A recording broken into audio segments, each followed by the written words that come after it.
అందుబాటులో ఉన్న ఎమ్మెల్యేలందరినీ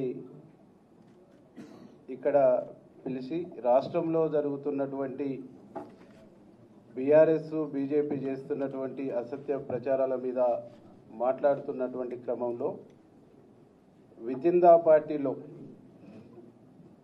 జరుగుతున్నటువంటి పరిణామాల మీద కూడా గౌరవ విప్పులు, గౌరవ ఎమ్మెల్యేలు, ఎమ్మెల్సీలు అందరం కూడా రాష్ట్ర ముఖ్యమంత్రి పైన ఎవరు మాట్లాడినా, ఎవరు తప్పుడుగా మాట్లాడినా, తప్పుడు ఆరోపణలు చేసినా రాష్ట్ర ప్రభుత్వం, కాంగ్రెస్ పార్టీ కఠిన చర్యలు తీసుకోవాలని చెప్పేసి అభిప్రాయంతో గౌరవ ముఖ్యమంత్రి గారికి, పిసిసి ప్రెసిడెంట్కు మేమందరం కూడా రిపోర్ట్ చేయాలనేటువంటి అభిప్రాయంతో రావటం జరిగింది. అంటే కాంగ్రెస్ పార్టీలో ఉంటున్నటువంటి వ్యక్తులు ఈరోజు రాష్ట్ర అధినేత సీఎం నిర్ణయాన్ని తప్పుపట్టడం అంటే, ఈ నిర్ణయాన్ని తప్పుపడుతున్నటువంటి వ్యక్తులు, నిర్ణయాన్ని వ్యతిరేకిస్తున్నటువంటి వ్యక్తులు ఈ పార్టీలో ఉండే నైతిక అర్హత లేదనేటువంటి ఒక అభిప్రాయాన్ని కూడా మేము రావటం జరిగింది. అంటే చెట్టు కింద ఉండి చెట్టు కొమ్మనే నరుక్కునేటువంటి ఒక వైఖరి, దుర్మార్గమైనటువంటి వైఖరి, ఇది ప్రతిపక్షాలకు గొంతునిచ్చే వైఖరిగా మేము భావిస్తా ఉన్నాం. కొండ సురేఖ గారు క్రమశిక్షణ సంఘం ఇచ్చినటువంటి నోటీసుకు, షోకాజుకు సమాధానం ఇస్తూ నాకు సంబంధం లేదన్న. నీకు సంబంధం లేదన్నప్పుడు నీ బిడ్డ మాట్లాడిన మాటల్ని ఎందుకు ఖండించలేదు?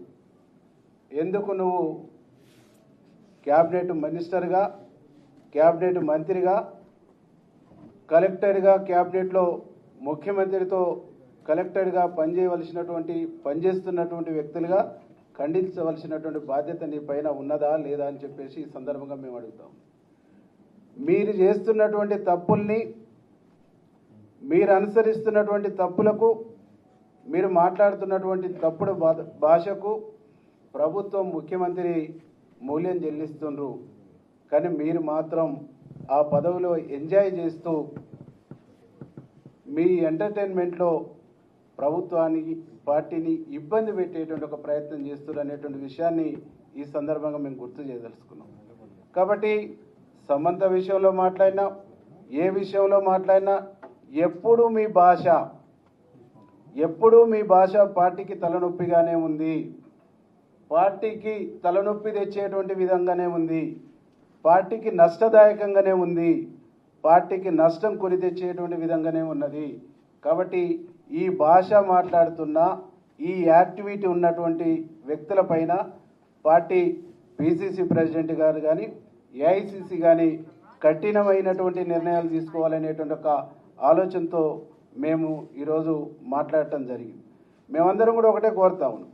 ఈ రాష్ట్రంలో కాంగ్రెస్ పార్టీని అధికారం తీసుకురావడానికి ఇక్కడ ఉన్నటువంటి ఎమ్మెల్యేలు, ఎమ్మెల్సీలు, బయట ఉన్నటువంటి మంత్రులు, అనేక మంది నాయకులతో పాటుగా చెమటోర్చినటువంటి వ్యక్తి, రక్తం ధారపోసినటువంటి వ్యక్తి ఈ రాష్ట్ర ముఖ్యమంత్రి రేవంత్ రెడ్డి గారు. వారికి తోడుగా వారి కుటుంబం కూడా, వారి బ్రదర్స్ కూడా చెమటోర్చినటువంటి విషయం తెలంగాణ సమాజానికి తెలుసు. కానీ పనిగట్టుకొని ప్రతిపక్షాలు వారిని వీక్ చేయడానికి ప్రయత్నం చేస్తాయి, ప్రతిపక్షాలు వారి మీదనే దాడి చేస్తుంటాయి. వితిన్ ద పార్టీలో ఉన్న కొంతమంది వివిధ జిల్లాలలో కావాలని ప్రభుత్వాన్ని, ముఖ్యమంత్రిని వీక్ చేసేటువంటి ఒక దుర్మార్గమైనటువంటి ఆలోచనతో పనిచేస్తూ ఉన్నారు. వారిపైన కఠినమైనటువంటి వైఖరితో, కఠినమైనటువంటి నిర్ణయాలు పార్టీలో ఉండాలని చెప్పేసి మేము పార్టీని కోరబోతా ఉన్నాం. దాంతోపాటుగా గౌరవ ముఖ్యమంత్రి గారు కూడా మేము విజ్ఞప్తి చేస్తూ ఉన్నాం. ఇట్లాంటి వ్యక్తులు పార్టీకి, ప్రభుత్వానికి నెత్తినొప్పిగా తయారైనటువంటి వ్యక్తుల్ని ప్రభుత్వం నుంచి, ప్రభుత్వ బాధ్యతల నుంచి తప్పించాలని కూడా మేము గౌరవ ముఖ్యమంత్రిని డిమాండ్ చేస్తూ ఉన్నాం.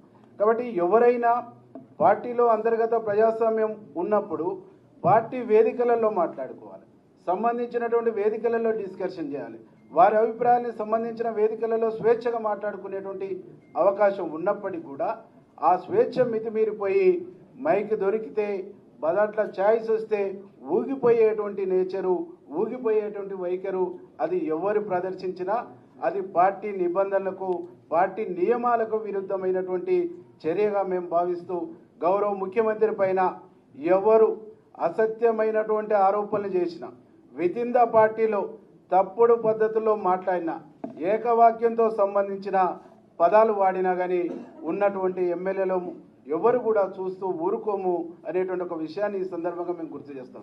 వీళ్ళ భాష మూలంగా వీళ్ళు మాట్లాడుతున్న విధానాల మూలంగా కార్యకర్తల్లో ప్రజల్లో అనేక రకాల ఇబ్బందికరమైనటువంటి అనుమానాలు అపోహలకు గురి అయ్యేటువంటి ఒక పరిస్థితి ఉన్నది. కాబట్టి కొట్లాడి సాధించుకున్నటువంటి రాష్ట్రం 10 సంవత్సరాలు దొంగల పాలైంది. ఆ దొంగల పాలైనటువంటి రాష్ట్రాన్ని దొరలు చెరబడినటువంటి రాష్ట్రాన్ని ఇవాళ ప్రజల పరం చేసినటువంటి ప్రజా ప్రభుత్వం ఏర్పాటు చేసినటువంటి గౌరవ ముఖ్యమంత్రి గారు ఒక విజన్తో ముందుకు పోతా ఉంటే, ఒక విజన్తో ఈ రాష్ట్రాన్ని అభివృద్ధి పదంలో తీసుకుపోతా ఉంటే ఇలా మాట్లాడే భాష కరెక్ట్ కాదని చెప్పేసి ఈ సందర్భంగా మేము గుర్తు చేస్తాం. ఒక పార్టీ సభ్యుడు కానటువంటి వ్యక్తి, అనామకులైనటువంటి వ్యక్తి మా ఎమ్మెల్యేని పట్టుకొని అడ్డగోలుగా మాట్లాడటం అంటే ఇంతకంటే నీచమైనటువంటి లంపెన్ కల్చరు బహుశా ఎక్కడ ఉండదు. ఒక రాజకీయ కుటుంబం అనుకున్నప్పుడు రాజకీయ విలువల్ని పాటించాలి, రాజకీయ పద్ధతిని పాటించాలి, రాజకీయ గౌరవాన్ని కాపాడుకోవాలి. కానీ ఒక లంపెన్లాగా తాగుబోతుల్లాగా బజార్లకు వచ్చి మాట్లాడడం అంటేనే అది బజార్ కల్చరు, బజార్ సంస్కృతి అయితే తప్ప Congress party culture, Congress party సంస్కృతి కాదు అని చెప్పేసి ఈ సందర్భంగా మేము గుర్తు చేస్తాం. గౌరవ ముఖ్యమంత్రి పైన ఇప్పటి వరకు మీరు మాట్లాడినటువంటి మాటలకు బహిరంగంగా క్షమాపణ చెప్పాలి. బహిరంగంగా క్షమాపణ చెప్పకుంటే ఈ రాష్ట్రంలో ముఖ్యమంత్రి గారిని అభిమానించేటువంటి లక్షలాది మంది ఆగ్రహానికి మీరు గురిగాక తప్పదు అని చెప్పేసి హెచ్చరిస్తాం.